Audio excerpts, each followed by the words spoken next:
humans, ja torno a ser amb vosaltres. Us deveu preguntar com és que has tornat, si estaves tan bé a Eternàlia.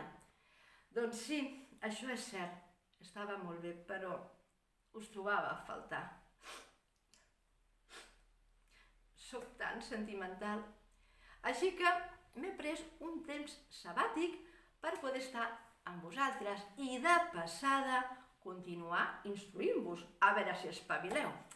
Però no he vingut pas sola, he vingut amb l'Olívia. Hola, una amiga eternalienca. Bé, com ja sabeu, s'acosta Sant Jordi i això vol dir un enrenou de collons. Però l'Olívia i jo estem aquí per ajudar-vos. Pareu les orelles. Tothom sap que aquest dia, el Passeig de Gràcia, i no només el Passeig de Gràcia, és intransitable.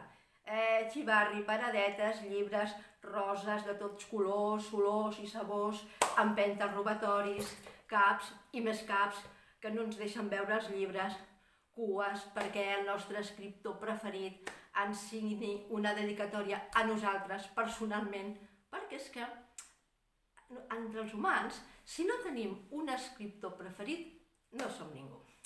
Doncs bé, estàvem parlant de tot això precisament i llavors l'Olívia va, que és d'idees avançades, l'Olívia, doncs va i em diu que si en comptes de posar les paradetes al carrer ho féssim la festa en un bar, tots aquests maldecaps desapareixerien i podríem prendre una copa i xerrar tranquil·lament del llibre amb l'autor.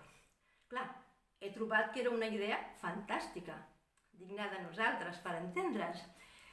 I com que una cosa porta l'altra, doncs hem entrat en un bar per continuar parlant davant d'una cerveseta, que és com es gesten les grans idees. I entre glob i glob hem començat a dibuixar l'escenari amb tota mena de detalls, que no som ningú nosaltres imaginant la cosa. Bé, hem visualitzat com podria ser Sant Jordi enguany. La gent faria cua per entrar al bar, per exemple. De 10 a 11, doncs està aquesta escriptora. De 11 a 12, aquest altre. I, com que tothom ha de tenir un escriptor preferit, perquè si no, no és ningú, doncs vinga cerveses.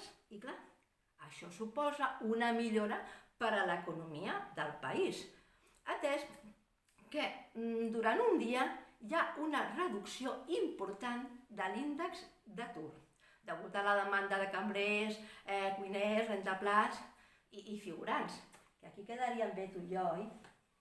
Sí, ella em diu que sí, que nosaltres quedem bé a tot arreu.